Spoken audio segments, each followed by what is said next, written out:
All right, guys, I think this is going to start us up on part 5, maybe, on the old girl. We got her out here in the third bay, which is the unenclosed bay for right now, and hopefully it'll be the enclosed bay before we get back into the hot time of the year. But we got a little time. It's only December.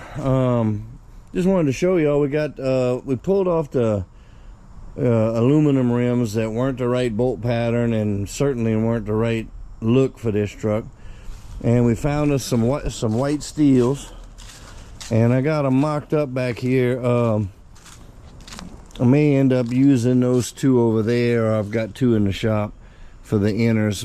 We got to remount up.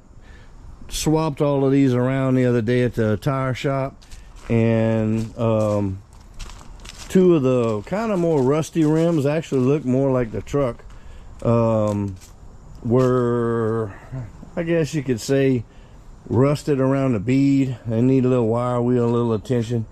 So we went ahead and had 4 of these done, and we'll deal with the other 2. These I've been cleaning brake dust out of them. Man, they were pretty bad. So I don't know, these are intended to be spares, but they very well may be the inner and outers, and the other rims may be the spares. So we'll see how all that goes. Let me see if I can set y'all up here. I don't have my actual holder. Oh, let's see.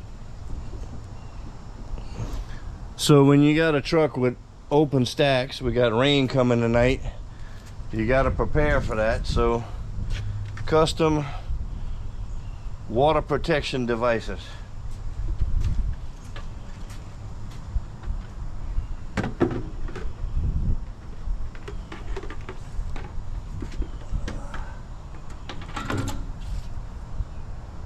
So we're gonna put these on here. We may have to put a little piece of rope or a bungee on them just to keep the water out. I thought about putting a little drain in the 5x5 down here, and I still may do that. That way if any water gets in the system, it would get out, but I think it's just gonna clog up. So anyway, we'll get that. That'll hold us for the little rain coming. Got a front coming through tonight, so typical Louisiana mess, t-shirt weather. Oh, I wanted to show y'all this too. Let me get back over here. So we get, with the body lift that we did, we're getting pretty tall off the ground here. I didn't get a measurement, but we do need a side step. Now, from best of my knowledge, these old F600s are not like the ones in the late 60s and early 70s where they had a step. So I think we're gonna have to make a running board, kind of like what we did on the winch truck. So I was looking around. I'll walk over here with y'all, carrying all my camera paraphernalia. So on the winch truck, being a 450, these 450s can be a little climb in and a little leap out. So if y'all remember on this, we did fiberglass grating, which is really, really good. So I don't have any problem with that, but I don't necessarily want to do that again. I got some more fiberglass grating, and we could do it, but I think I'm gonna save that for something else. And maybe Big Nasty over there. And this one I want to have a little custom flavor to. This is all rusty rims that I was just mentioning that we're gonna have to buff out and see if they'll seal.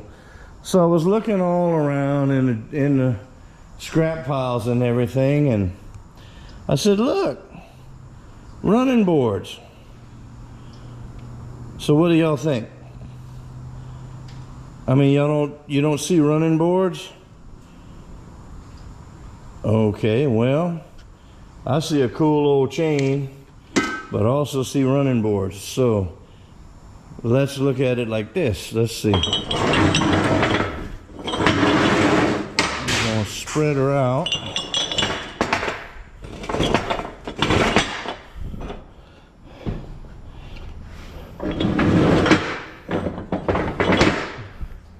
These old links, boy, I don't know.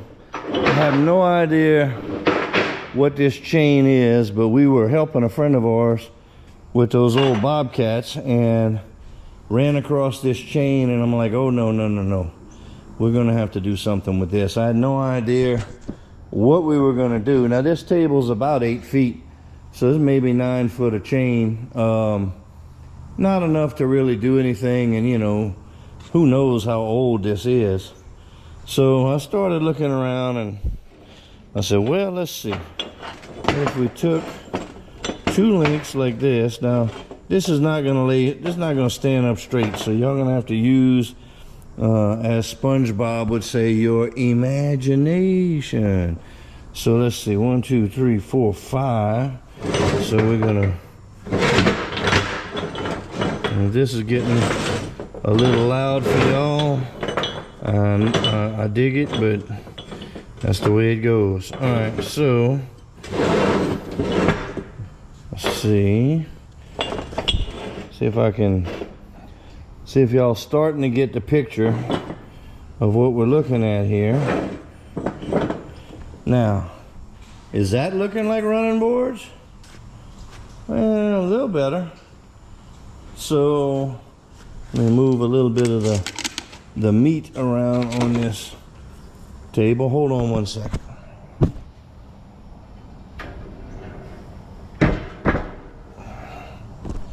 All right, double stack that so that can fall off later and get me. So let's see. We got this old piece of expanded metal. I don't even remember where this thing came from, but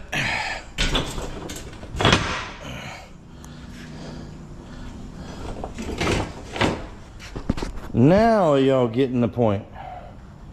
So we got this old cut off piece of expanded metal, and I think we're gonna rip it and probably have to shorten it a little bit, and we're gonna make the running boards out of this. So let's get into this and see if we can make something happen. Let me put y'all on the old tripod and we'll get into it and see what happens.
Alright folks, I'm not sure if y'all seen this tank yet, but we got it sort of just sitting up here, and today's project's gonna be working on how to fix it, but on some type of isolators to where it has some give. But anyways, that's what we're shooting for. Around 60-gallon tank here, so I think we'll have plenty. Alrighty folks, I may have missed a few clips, but I'm thinking just from this one y'all be able to get the gist. So that's our fuel tank bracket, obviously, and I was able to weld it to the exhaust being we have a square tubing as the exhaust, and in between this angle iron and this other angle iron we'll have our rubber insulators. I actually have one right here, something like that, for our fuel tank to ride on. And just made one pass with 6010. I'm about to come back with some low hydrogen. We'll get y'all a final clip though. Alrighty fellas, I got the tank off hopefully the last time.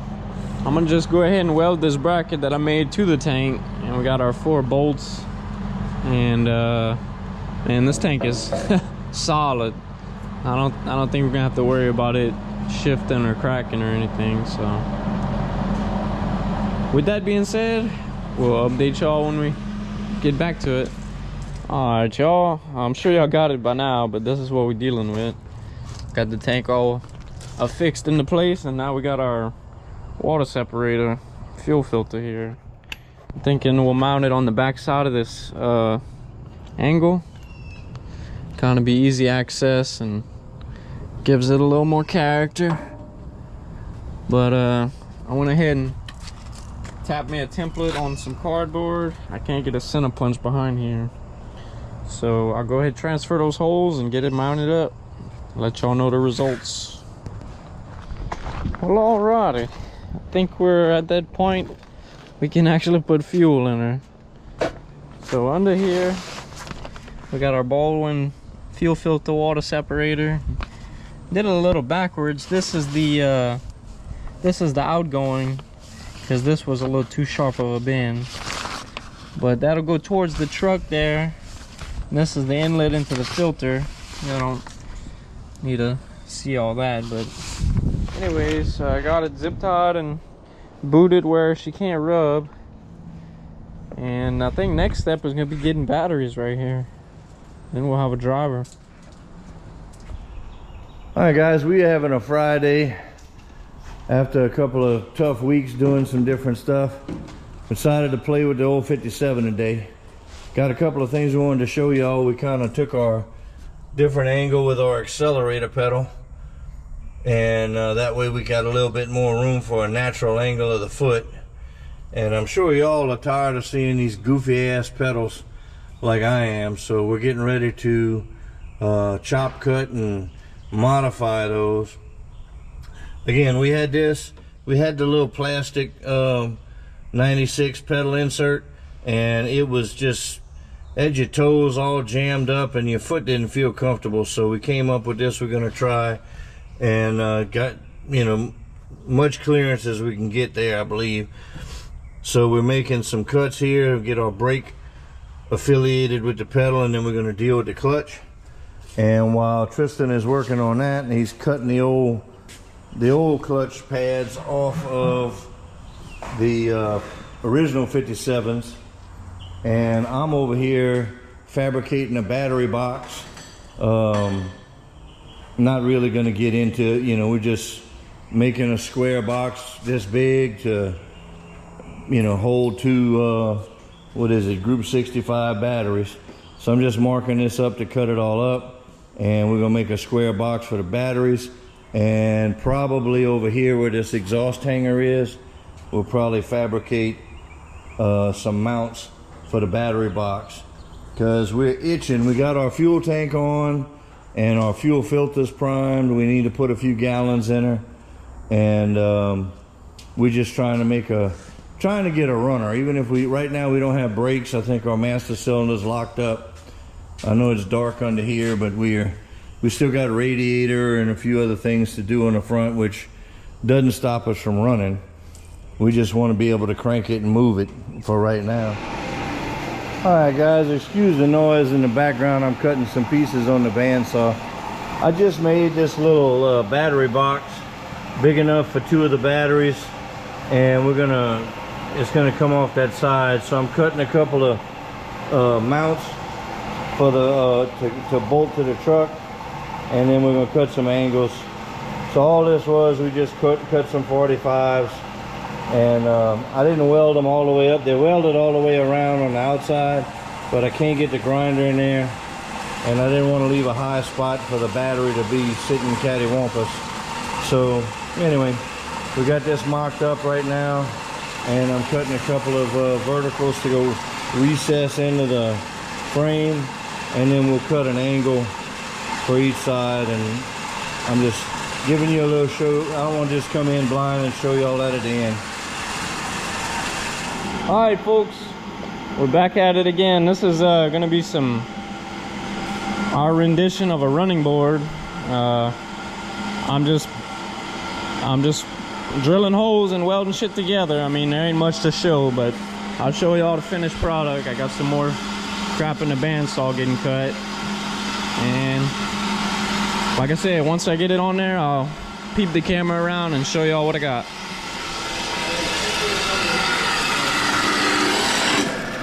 Huh? All right, guys, we got our battery box, bracket, whatever you want to call it, mocked up and tacked in, and I'm gonna burn it in place and install it and show y'all what we got. I was trying to reuse a hole in the frame, and it put me in a bad spot on the other side, which I wasn't paying attention to at the time. But it's a 3/4 hole, so I went ahead and drilled everything to 3/4, then had to move it.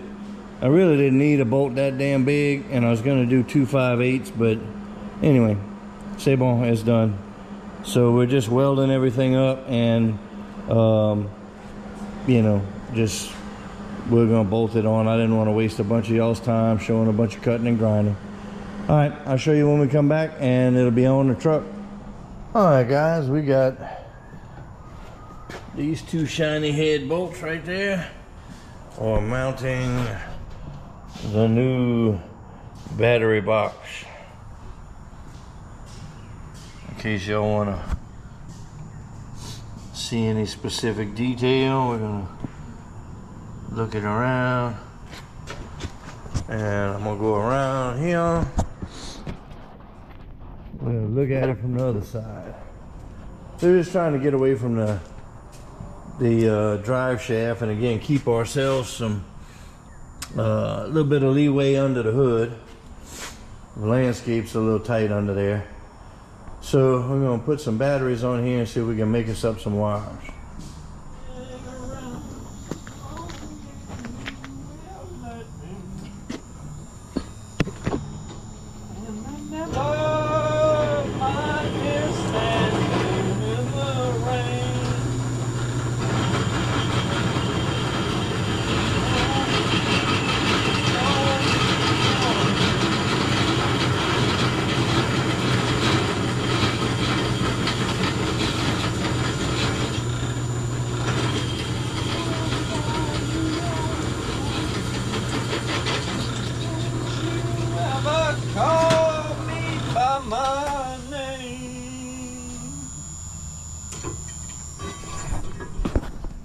Alrighty, guys, sorry about the lack of detail on these.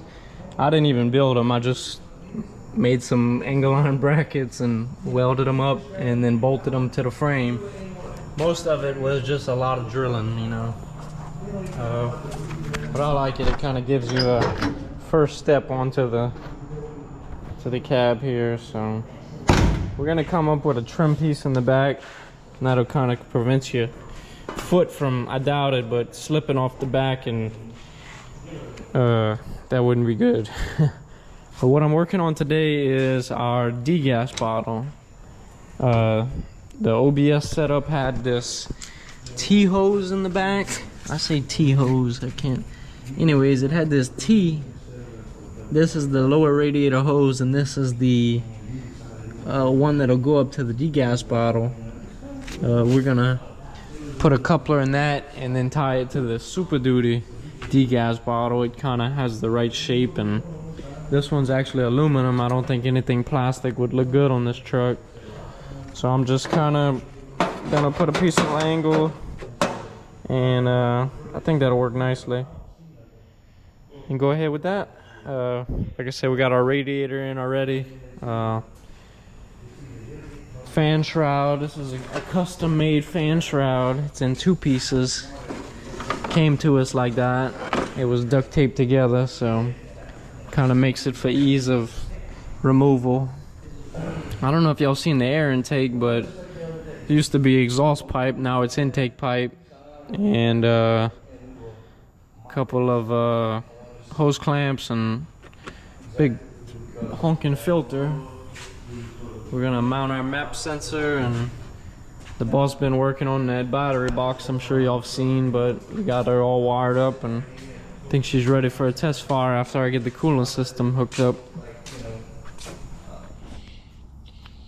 Alright peeps, really getting to the nut cutting on this truck. We got the batteries hooked up today and made sure nothing caught on fire, and now we're gonna go ahead and put some fuel in it. But before then, we have a brand new, see how this works,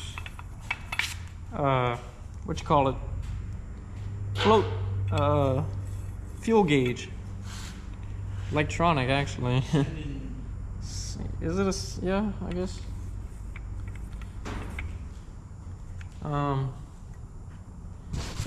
So that means we need to drill an 1.25 inch hole for this dude to, thank you sir, for this sucker to plug through. I'm thinking somewhere around here. And you might be wondering how we're gonna prevent metal shavings in the tank. We've been going back and forth. What I ended up doing was putting a rag at the very bottom, and then with a few magnets, I kind of strung up a rag in the shape of a hammock. Kind of got it to where it'll catch 90% of it, and I'll probably throw me a magnet in the middle of there. So we're gonna go ahead with a pilot bit and then put our hole saw to it, give her what for, and then we'll have a fancy fuel gauge. Alright peeps, we got our 1.25 inch hole drilled, and I got my hole tapped. Words. We got our little gasket, and we're gonna go ahead and mark the rest of them and tap them, and bring y'all along for the results. I thought I'd bring y'all along for the assembly here. I'm just gonna take a magnet, get as much as I can before I drop our hammock. Worked pretty good if I do say so myself. Also had a couple of loose magnets on the top of the rag just to gather most of it. I'll drop him back down there. Our plug, very nice. And then if you get enough, I don't usually run this on cruise because it will downshift on the overhang. It runs too high when it does that, so I usually kick it off to go over. But and I got my backup down here. and then you come back less than. Come here, you.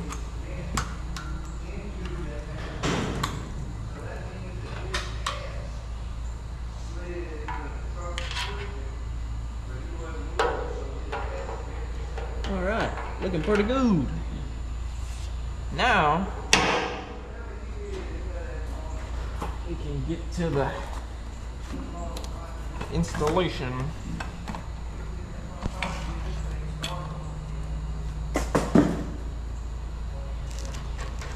Got our gasket. Everything looking good. And we'll go ahead with it.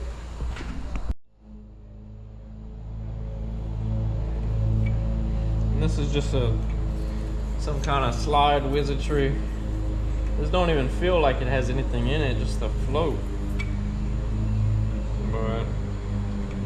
Not gonna question it too hard.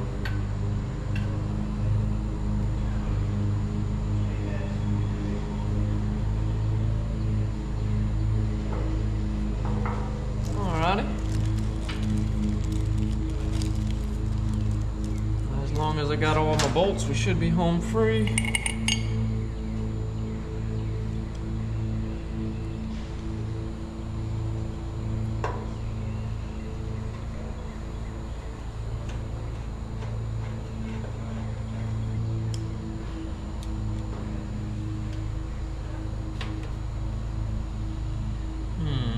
And it looks like we're probably gonna have like 2-3 inches of reserve on this tank after empty, so that's always good. This is the longest fuel gauge they had was 24 inches. We got a 3-foot tall fuel tank over here.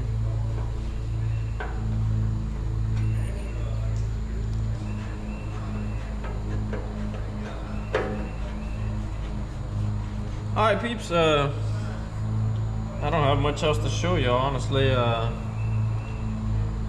Maybe the gauge, we'll have to wire in the gauge, and that's kind of cool. It's an electronic digital gauge, so we'll get to see that later on. So alright guys, so we're trying to secure this muffler pipe as our intake, so naturally we got a muffler clamp. And I think I'm gonna go from that with a little piece of flat bar, maybe straight down, and see what we come up with.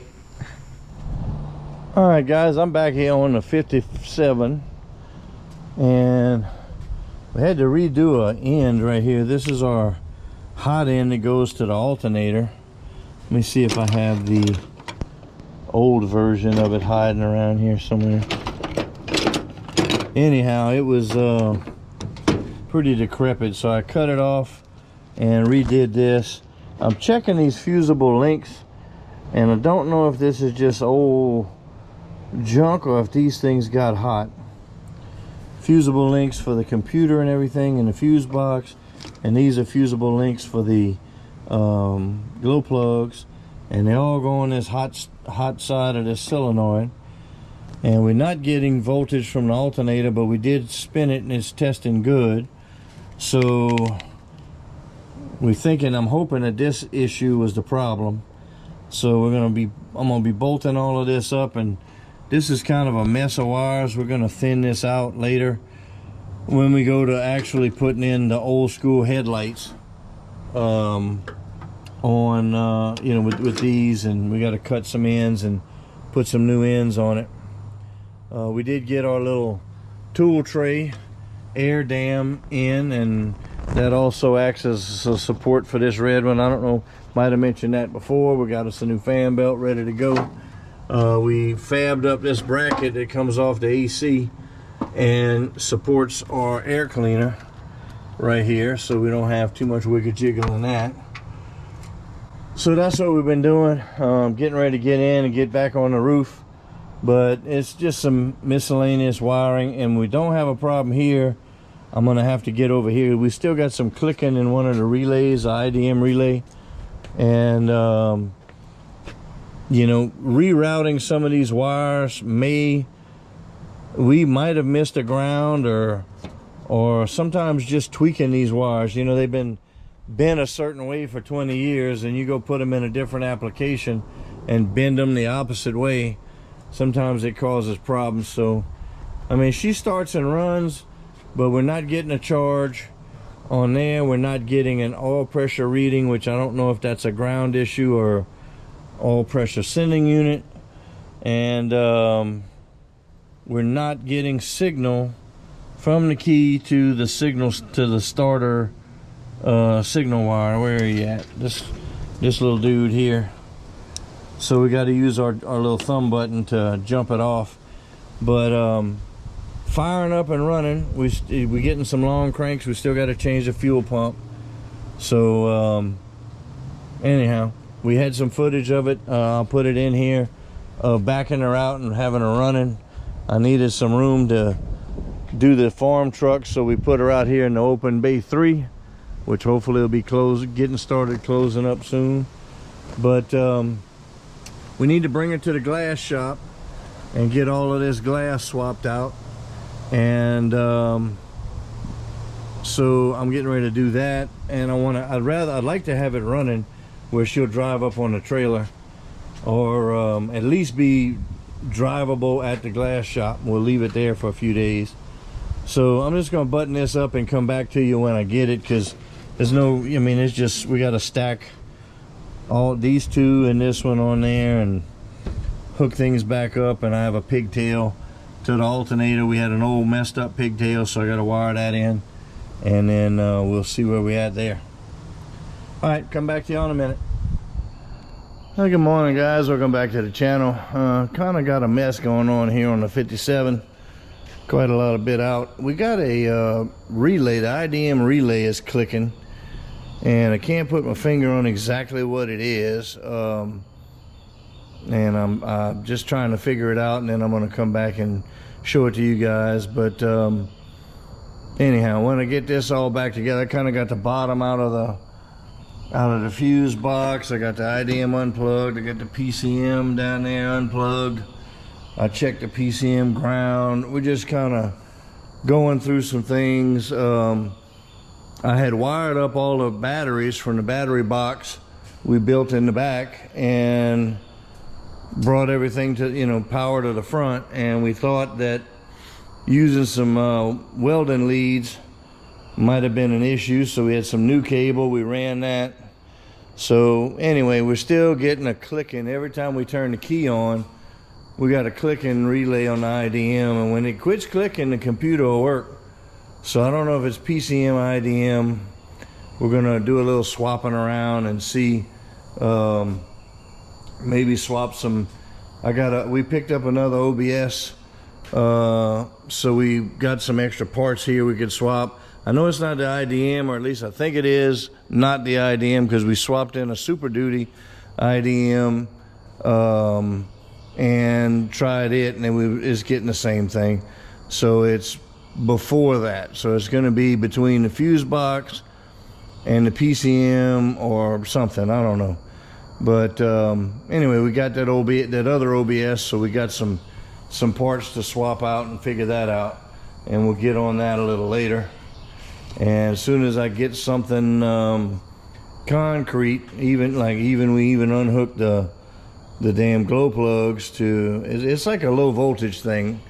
When you get the click and the stop and you hook the scan tool up, you got 12.6, 12.8 on the batteries. Those are new batteries, so call it 12.6. 12.8 was when it came off the charger. But and we're getting like 9 volts on the scan tool once we get the clicking to shut up, and the computer will kick on. So something's eating up some voltage. We're trying to find it. Anyway, when I get some more info on that, I'll get back to you, and we'll explain it and see if we can figure it out. Cool deal. Alright, peeps, we got the fuel tank, got fuel, batteries, and go see what they got. Yeah, make sure the batteries got plenty of battery.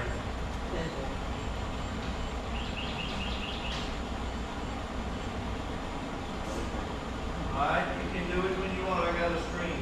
Alright, coming along.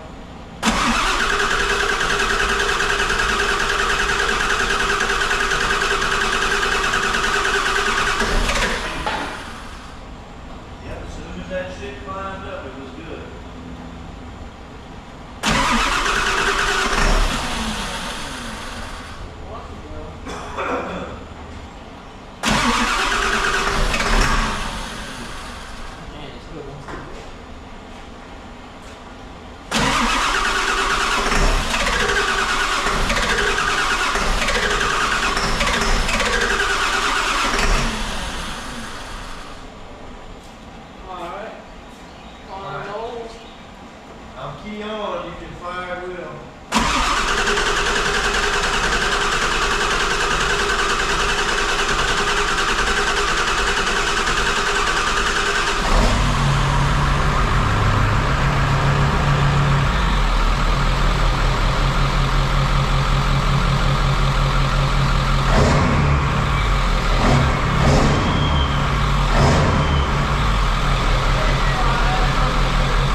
Come here, Bolt.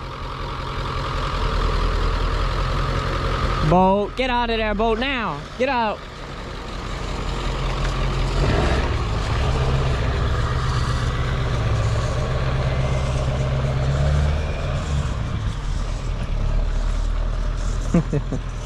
She's alive.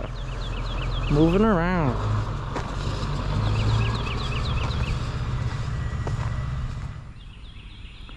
Looks like a true rat rod down the road.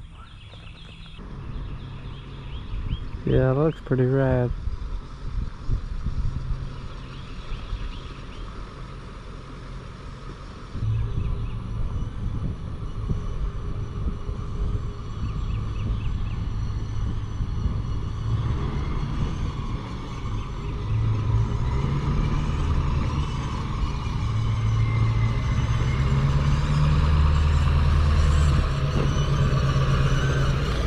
Definitely got a squeaky caliper.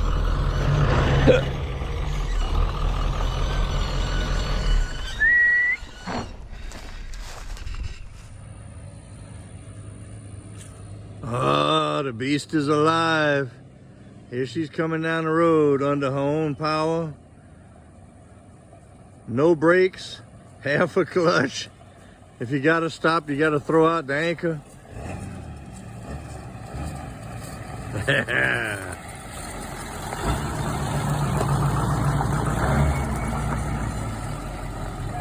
Oh yeah. Well, we got the hood off right now. Sorry if I got a little echo in here. You guys got the doors closed. I'm just giving you a little catch up. So I had to take the hood off because I was having trouble fitting my big behind right up in here to get to the IDM plugs and all of that. This plug right here is kind of interesting. We had, I don't know where it went to. I think it's, anyway, we had a big old long, like 7 or 8 foot pigtail that went to the automatic transmission. The cab in the truck was wired with manual stuff. So we had a clutch switch and an automatic switch that was kind of interrupting us. I don't know how much that had to do with the clicking, the relay that was clicking. So what we did is I found the wires that we needed to use to make a jumper, and we put a permanent jumper in here and cut off and capped all the wires for the automatic just to get less mess out of here.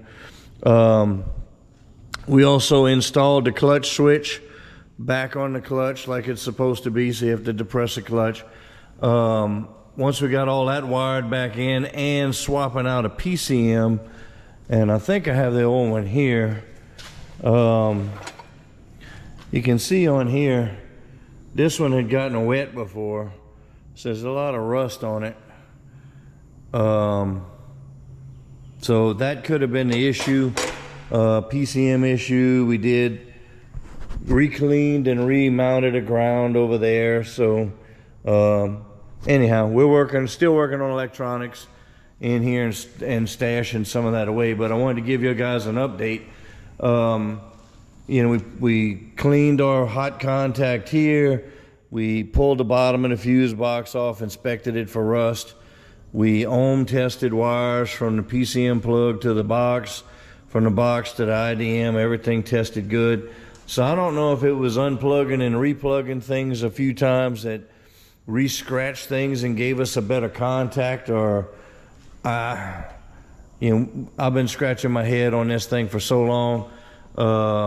I'm just glad that it's up and running. We did, so now we don't need our little thumb button for the starter relay anymore. We're starting from quote unquote the key, but we don't have the key cylinder operation because we kept the old cool manual steering set up in here going through the floor to our power steering.